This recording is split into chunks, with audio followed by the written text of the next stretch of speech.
नमस्कार, मैं हूं रत्ना और आप देख रहे हैं सी न्यूज़ भारत। आइए रुक करते इस खबर की और खबर इंदौर से है, जहां राजा रघुवंशी की हत्या में शामिल सोनम रघुवंशी की मां संगीता रघुवंशी ने अपनी बेटी के दशहरे वाले दिन पुतले दहन को लेकर हाईकोर्ट में याचिका दायर की थी, जिस पर कोर्ट ने सुनवाई करते हुए कहा कि किसी भी महिला का पुतला दहन नहीं किया जाना चाहिए।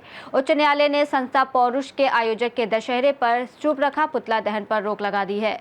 दरअसल 2 अक्टूबर को इंदौर शहर में विजयादशमी के अवसर पर पौरुष नामक संस्था के द्वारा एक आयोजन किया जा रहा था और उस आयोजन के तहत विजयादशमी दशहरा के अवसर पर इस बार रावण की जगह सोनम रघुवंशी और कुछ अन्य महिलाओं के पुतले के दहन का आयोजन किया जाना था।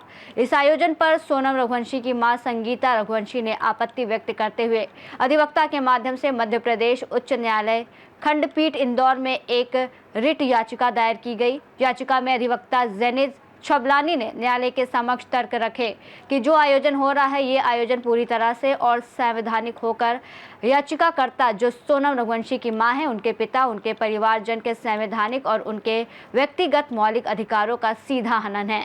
इस पर उच्च न्यायालय ने Indore collector, Indore police commissioner और जो संबंधित क्षेत्र के थाना प्रभारी हैं, उनको सख्त निर्देश दिए कि इस प्रकार का कोई भी आयोजन किसी संस्था या इंदौर शहर में किसी भी अन्य संस्था के द्वारा आयोजित नहीं किया जाना चाहिए।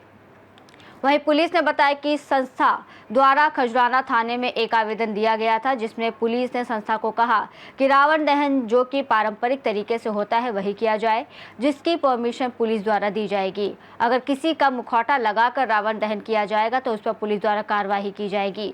संस्था द्वारा पूर्व में भी महिलाओं के मुखौटे वाला रावण दहन का आवेदन दिया गया था, जिसे नोट रिकमेंड कर दिया गया था। बहरहाल हाईकोर्ट द्वारा भी महिलाओं के मुखौटे वाले रावण पर रोक लगाई गई है। मैं गोविंद रघुवंशी, सोनम रघुवंशी का केस अभी कोर्ट में चल रहा है। ऐसे समय पर उसका और कोई भी अन्य महिलाओं का पुतला जलाना गलत है। हाई कोर्ट ने इस पर रोक लगा दी है। मैं सबसे गुजारिश करना चाहता हूं कि कोर्ट में फैसले से पहले कोई किसी को भी अपराधी ना माने और कानून पर भरोसा रखें।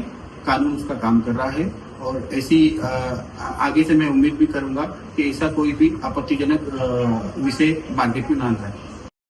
दिनांक 2 अक्टूबर 2025 को इंदौर शहर में पौरुष संस्था के द्वारा विजयदशमी के अवसर पर इस बार रावण की जगह सोनम रघुवंशी और कुछ अन्य महिलाओं का पुतला दहन किए जाने का एक आयोजन रखा गया था। उस आयोजन पर आपत्ति व्यक्त करते हुए सोनम रघुवंशी की माता के द्वारा हमारे माध्यम से एक याचिका माननीय उच्च न्यायालय खंडपीठ इंदौर में दायर की गई, जिस पर हमारे द्वारा माननीय उच्च न्यायालय के समक्ष ये तर्क रखे गए कि ये जो इवेंट है, ये जो आयोजन है, ये जो कंसर्न अक्यूज्ड है उसकी माता, उसके पिता, उसके संपूर्ण परिवार के मौलिक अधिकार को सीधे तौर पर हनन करता है और ये पूरी तरह से गैरकानूनी और असंवैधानिक कृत्य है। इस पर माननीय उच्च न्यायालय द्वारा संज्ञान लिया जाकर मध्य प्रदेश शासन, Indore collector, Indore police commissioner और संबंधित थाना के जो थाना प्रभारी है उनको निर्देशित किया गया है कि ऐसा कोई भी कृत्य, ऐसा कोई भी आयोजन इंदौर शहर में पौरुष संस्था या किसी भी अन्य संस्था के द्वारा नहीं आयोजित किया जाना चाहिए। साथ ही माननीय उच्च न्यायालय ने ये भी अपने आदेश में लिखा है कि इंडिया जो एक डेमोक्रेटिक कंट्री है, उस कंट्री में इस तरह का कोई भी आयोजन पूर्णतः असंवैधानिक और नागरिकों के मौलिक अधिकारों का सीधा हनन है। देखिए, थाना खजराना में इनके द्वारा एक आवेदन दिया गया था, लेकिन थाना खजराना के द्वारा इसमें अभी फ़िलहाल नॉट रिकमेंड कर दिया गया है। इसमें जो पारंपरिक तरीके से जो रावण दहन होता है वही उसी की परमिशन मिलेगी।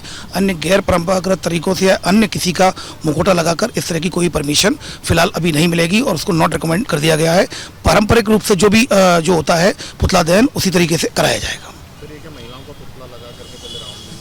इनके द्वारा पूर्व में भी आवेदन दिया गया था, उसको भी नॉट रिकमेंड किया गया था, जिसमें माननीय हाईकोर्ट के द्वारा भी इसमें गाइडलाइन जारी की गई थी और इसी तारतम्य में इनके द्वारा भी दूसरा आवेदन दिया गया था, उसमें भी कहीं ना कहीं एक जो मुखौटा लगाने की बात आई थी, तो उसको भी नॉट रिकमेंड कर दिया गया है। और जैसा कि मैं स्पष्ट करना चाहूँगा, परंपरागत तरीके से रावण जो पुतला दहन होगा।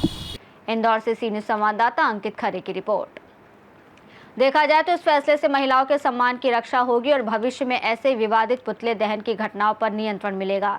फिलहाल इस रिपोर्ट में बस इतना ही। देश और दुनिया की तमाम बड़ी खबरों के लिए देखते रहिए सी न्यूज़ भारत।